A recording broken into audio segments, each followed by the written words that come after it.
പല പല പരീക്ഷകൾ എഴുതിയിട്ടും കർത്താവെ ഇപ്പോഴും കരകയറാത്ത മക്കളുണ്ട്. അവിടെ വയസ്സ് മാറി, വയസ്സ് കൂടി ഇപ്പോൾ ഒരിടത്ത് എത്തിയില്ല എന്നും പറഞ്ഞ് ആദ്യ കൊള്ളുന്ന ഒത്തിരി മക്കളുണ്ട്. അവിടെ പരീക്ഷകളെ കർത്താവ് ഇത് അവസാനത്തെ അറ്റംപ്റ്റായി മാറാൻ അവിടെ കഴിവ് ഇനി പറ്റത്തില്ലെന്ന് ഈശോയ്ക്ക് മനസ്സിലായില്ലേ. അപ്പോൾ ഇനി അങ്ങയുടെ കൃപ കൊണ്ട് ഈ ഒറ്റ പ്രാർത്ഥന കൊണ്ട് അവരുടെ എല്ലാ അയോഗ്യതകളും ദൈവനാമത്തിൽ നീങ്ങിപ്പോകട്ടെ എന്ന് പ്രാർത്ഥിക്കുന്നു. കർത്താവെ, നിന്റെ വിശുദ്ധ പൗരോഹിത്യത്തെ മഹത്വപ്പെടുത്തണമേ. കർത്താവെ, സഭയിലുള്ള സാന്നിധ്യം പ്രകടമാക്കണമേ. 39 വർഷം ഞാൻ അർപ്പിച്ച കുർബാനയുടെ യോഗ്യതയാണ്.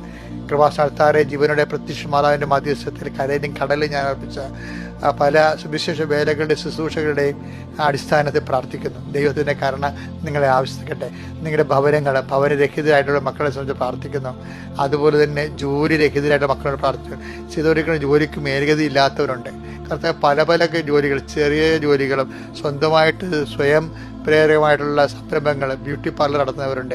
അങ്ങനെ ഓരോരോ ആടുമാടുകളെ വളർത്തുന്നവരുണ്ട്, പശുവിനെ വളർത്തുന്ന, എരുമകളെ വളർത്തുന്നവരുണ്ട്, ചെറിയ തോട്ടങ്ങൾ വളർത്തുന്നവരുണ്ട്, പൂക്കച്ചവടക്കാരുണ്ട്. കർത്താവെ, അങ്ങനെ പൂക്കൾ നട്ട് വളർത്തുന്നവരുണ്ട്, അത് ജീവിത മാർഗമായിട്ട് ഉപയോഗിക്കുന്നവരുണ്ട്. കർത്താവ്, ചെറിയ വരുമാനക്കാരാണെങ്കിൽ കർത്താവ് അവർക്ക് എവിടെയെങ്കിലും അല്പം തെറ്റിയാൽ മൊത്തം തെറ്റിപ്പോവും, അവർ വലിയ കടത്തിലാവും. കർത്താവെ, നീ അവരെ പൊതിഞ്ഞ് പിടിക്കണമേ. കണ്ണീരോടെ പ്രാർത്ഥിക്കുന്നു. കർത്താവെ, ഈശോയെ, ഇനി മക്കളില്ലാത്ത സ്ഥിതി പ്രാർത്ഥിക്കുന്നു. കർത്താവെ, മക്കളാ ഗർഭിണിയാണ്, പക്ഷേ ഡോക്ടർ പറഞ്ഞിരിക്കുന്നത് വേറെ ഒത്തിരിയേറെ തകരാറുകൾ കുഞ്ഞിന് ഗർഭശിശുവിൽ പറഞ്ഞിട്ടുണ്ട്. അവരെല്ലാം വയറെ പൊത്തിക്കൊണ്ട് പ്രാർത്ഥിക്കുന്നുണ്ട്, കണ്ണുനീരോടെ പ്രാർത്ഥിക്കുന്നു. നിന്റെ നാഥൻ രക്ഷകനുമായി ഏറ്റുപറഞ്ഞിട്ട് പ്രാർത്ഥിക്കുന്നു. എൻ്റെ കർത്താവെ, അവരെ ആരും നീ കൈവിടരുത്. അവർ അനുഗ്രഹത്തേക്കാൾ ഉപരി അവരെ കൃപയുടെ ദൈവികമായ ശക്തിയാൽ അവരെ അഭിഷേകം ചെയ്യണമെന്ന് പ്രാർത്ഥിക്കുന്നു. യാത്രക്കാരെ സംബന്ധിച്ച് പ്രാർത്ഥിക്കുന്നു. ഞങ്ങൾ ഈ ഇന്ന് വീട്ടിൽ നിന്ന് ഇറങ്ങുന്നതിനെ സംബന്ധിച്ച് പ്രാർത്ഥിക്കുന്നു. കാൽനടയായി പോകുന്നതിനെ സംബന്ധിച്ച് പ്രാർത്ഥിക്കുന്നു. വാഹനത്തിൽ പോകുന്നതിനെ സംബന്ധിച്ച് പ്രാർത്ഥിക്കുന്നു. വാഹനം ഹയർ ചെയ്ത് പോകുന്നവർ പ്രാർത്ഥിക്കുന്നു. അവർ തിരിച്ചെത്തുന്നവരെ കിരുവുകളുടെ സാന്നിധ്യം, ദൈവത്തിൻ്റെ സുരക്ഷിതം ഉണ്ടാവട്ടെ. നിങ്ങൾ കമ്പോളങ്ങളും കച്ചവടങ്ങളും വ്യാപാരങ്ങളും എഗ്രിമെൻറ്റുകളും കരാറുകളും ചെയ്യുന്നതിനെ സംബന്ധിച്ച് പ്രാർത്ഥിക്കുന്നു.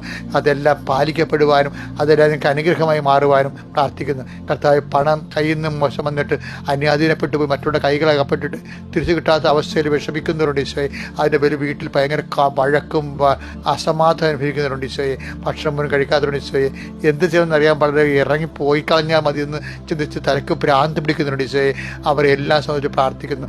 എൻ്റെ കർത്താവിൻ്റെ ഉന്നതമായ നാമത്തിൽ, സഭയുടെ അധികാരത്തിൽ, കുരിശിൻ്റെ അടയാളത്തിൽ നിൻ്റെ യോഗ്യതയല്ല മകനെ മകളെ നീ ഇന്ന് കർത്താവിൻ്റെ നാമത്തിൽ ശക്തിപ്പെടട്ടെ.